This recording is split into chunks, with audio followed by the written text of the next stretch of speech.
24টা ঘন্টা জিন্দিগিটা মোবাইল। অসভ্যের মতো হাসে, প্রতিবন্ধী মানুষের মতো হাসে ছেলেপে, মানে বিকৃত, যাদের মাথার সমস্যা তাদের মতো হাসে নিজে নিজে। এক অসভ্য জিন্দিগি, মাতাল এক জীবন আমরা পছন্দ করি না। কি করে, কেন করে, কি জন্য করে, কিচ্ছু জানে না, কিচ্ছু জানে না। এত নারী কেন দেখে, এত ছবি কেন দেখে, এত অশ্লীল দৃশ্য কেন দেখে, মোবাইলের এত নর্তকী কেন দেখে, কি করছে মোবাইল এটা দিয়া, কেন, এর দুনিয়াবি ফায়দা কি, আখেরাতের ফায়দা কি, কিছুই বুঝে। আহা, মুসলমানের মা বাপ একবার ভাবেও না, কিরে আমার ফুতে মানুষ হইতে আসে না জানোয়ার হইতেছে। এই বাপের কলিজার মধ্যে এই ভাবনাটা।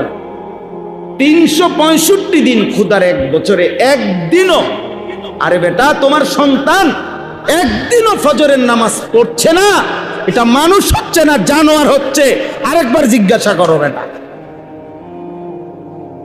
মুসলমানের বাচ্চা কেমনে, ইমানদারের বাচ্চা কেমনে ক্ষুধার এক বছরে কোনোদিন ফজরের নামাজ পড়ে না?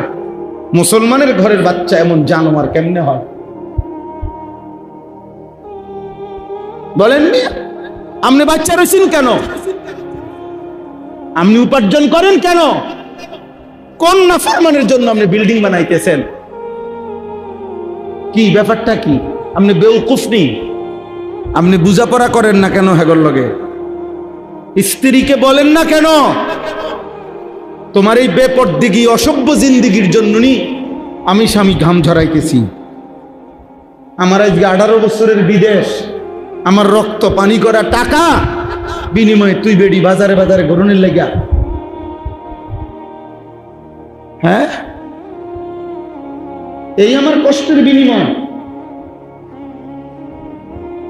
বলেন, একজন প্রবাসীর একটা একটা টাকার মধ্যে কলিজার খুন ঘাম জড়ে আছে।